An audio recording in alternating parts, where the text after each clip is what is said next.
Pancasila dalam lintasan sejarah bangsa Indonesia.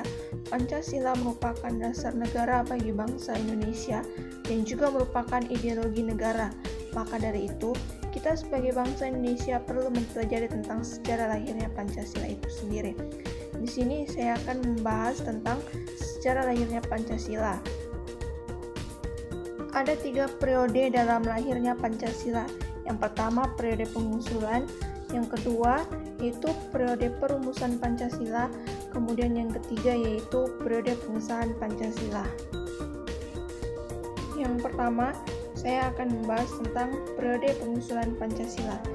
Sidang pertama BPUPKI yaitu pada tanggal 29 Mei sampai dengan 1 Juni 1945 yang mana bertujuan merumuskan dasar filsafat dan bentuk negara Indonesia merdeka.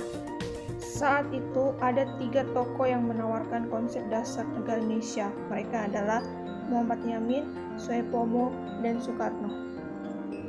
Pada tanggal 1 Juni, Soekarno mengusulkan 5 dasar. Yang pertama yaitu nasionalisme, yang kedua internasionalisme, yang ketiga mufakat, yang keempat kesejahteraan sosial, dan yang terakhir yaitu ketuhanan yang Maha Esa.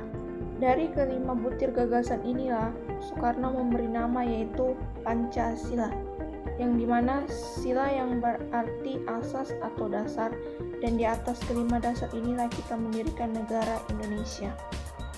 Kemudian periode yang kedua yaitu periode perumusan Pancasila.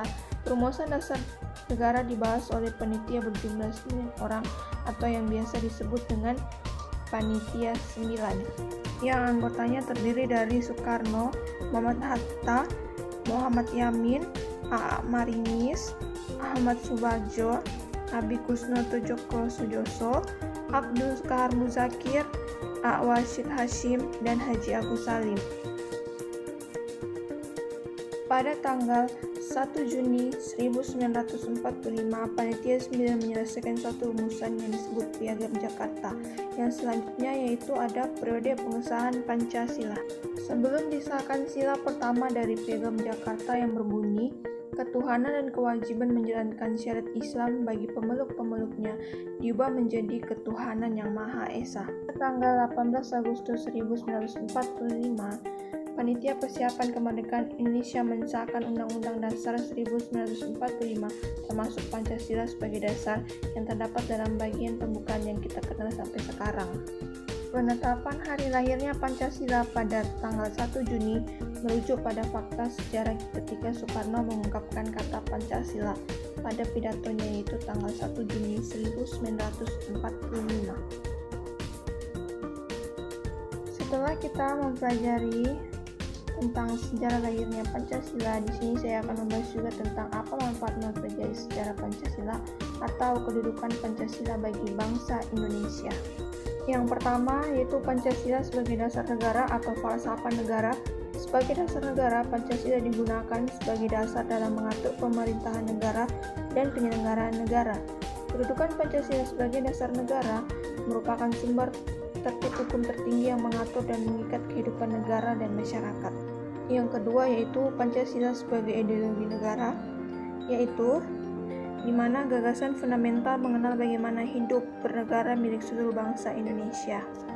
Yang ketiga yaitu Pancasila sebagai pandangan hidup, berarti Pancasila sebagai petunjuk arah seluruh kegiatan kehidupan dalam berbagai bidang kehidupan guna mengatur kehidupan berbangsa dan bernegara. Keempat yaitu Pancasila sebagai kepribadian bangsa, berarti Pancasila adalah sikap mental dan tingkah laku bangsa Indonesia yang mempunyai ciri khas yang membedakan bangsa Indonesia dengan bangsa lainnya.